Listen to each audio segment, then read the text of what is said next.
Many ages ago, when the ancient gods ruled the world, there was a mighty Sumerian king named Gilgamesh.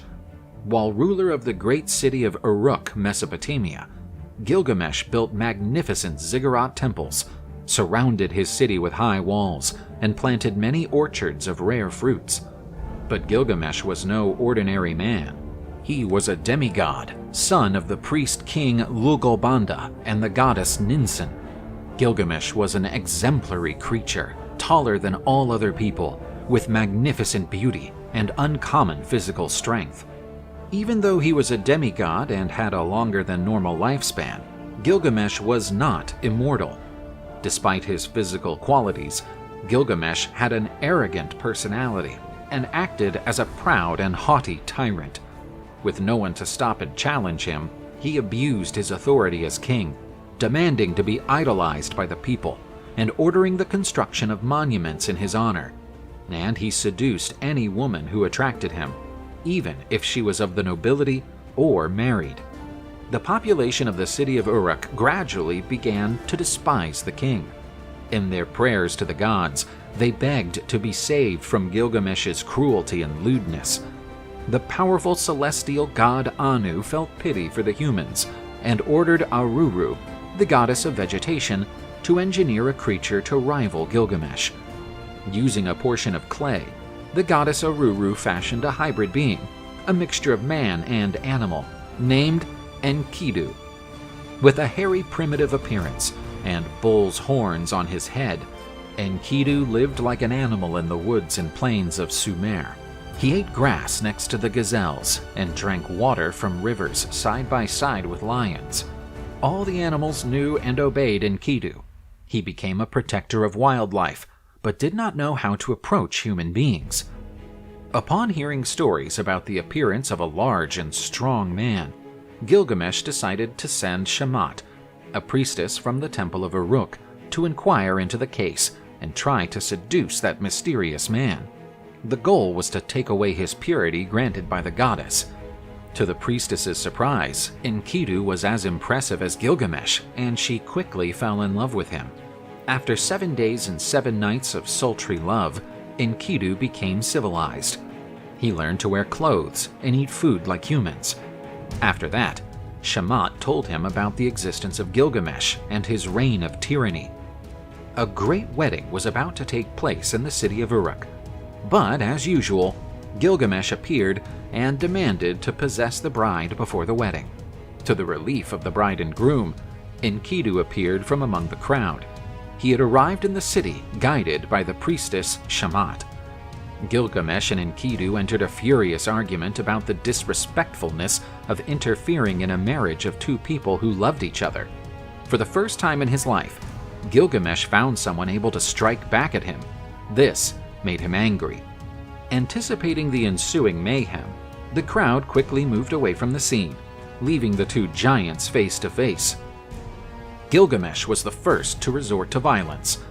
The two powerful beings exchanged blows. The epic fight between the two demigods lasted for 7 uninterrupted days and destroyed several houses in the city. Each punch landed by the two titans was enough to kill 5 human warriors, but neither seemed to give in, and inevitably they began to admire each other. Gilgamesh finally managed to strike a clean blow and knocked Enkidu down. But instead of exterminating his opponent, Gilgamesh reached out and helped Enkidu to his feet. Both were proud of the great fight and embraced each other, beginning an eternal friendship. From that day on, Gilgamesh became a more just king and stopped tormenting his people. In the following years, Gilgamesh and Enkidu traveled through many unknown lands, where they had a great many adventures together, defeating monsters and heroes of all kinds. But one thought hovered over Gilgamesh's mind. He knew the two of them were growing old and would one day have to face death. To immortalize their names, Gilgamesh asked Enkidu to travel to the cedar forest, where the powerful demon Humbaba lived, a being so dreadful and dangerous that even the gods respected him. Humbaba had never left the forest and had not committed any action likely to provoke Gilgamesh's attack. Still, he had to defend himself against his attackers. When they saw the demon Humbaba, the pair of demigods were paralyzed with terror, for they had never seen such a terrifying creature. Trying to gain courage, Gilgamesh attacked him with his axe. After a few attempts, he wounded the monster sideways.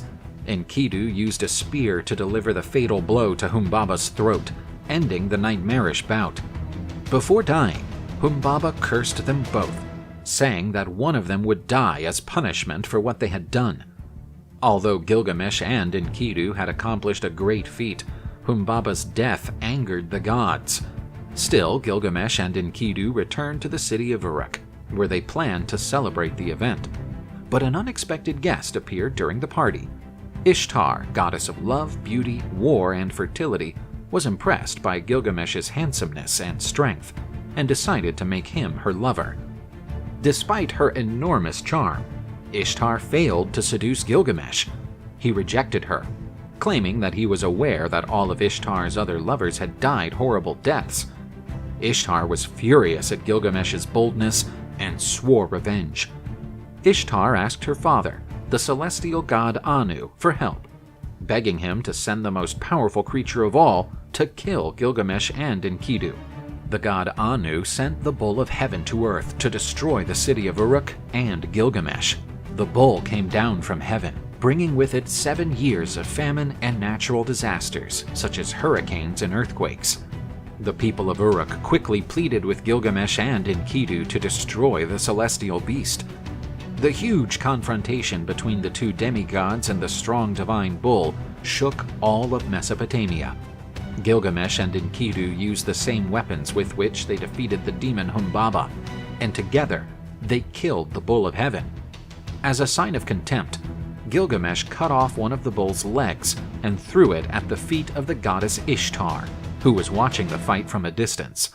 Not only was Ishtar angry, but the other gods rebelled against Gilgamesh and Enkidu, deciding to punish them. After deliberating about what had happened, the gods decided that Enkidu would have to die, because he was the one who had held the bull of heaven by the horns for Gilgamesh to give the animal the final blow. A few days later, Enkidu fell gravely ill and realized that his death was near. Seeing his best friend in that situation, Gilgamesh became desperate, asking the best doctors in the kingdom to find a cure, but to no avail. Enkidu died in agony, delirious in Gilgamesh's arms, and Gilgamesh wept bitterly for days. Enkidu's death made Gilgamesh fear for his existence. The dread of the end made him begin a search for the secret of immortality and a way to resurrect Enkidu. He traveled far, through mountains and deserts, hoping to find Utnapishtim, the man who survived the Great Flood and was rewarded by the gods with immortality. With the help of the boatman Urshanabi, Gilgamesh crossed a huge lake of poisonous waters, finally reaching the home of the immortal Utnapishtim. But to Gilgamesh's disappointment, Utnapishtim explained to him that only the gods could grant eternal life. Even so, there was a miraculous plant in the depths of the sea, capable of rejuvenating whoever ate it, prolonging their lifespan. Gilgamesh dived into the sea and found the plant.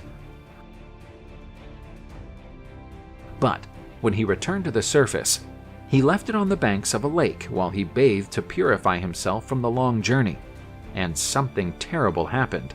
A common snake, attracted by the plant's sweet smell, devoured it. When Gilgamesh noticed what had happened, it was too late.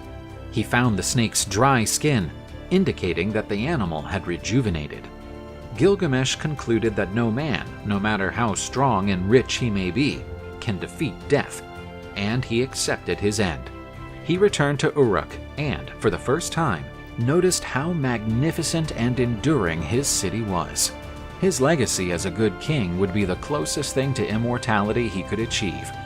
Gilgamesh decided to draft his story on clay tablets, forever eternalizing the name of him, his friend Enkidu, and the great adventures of both.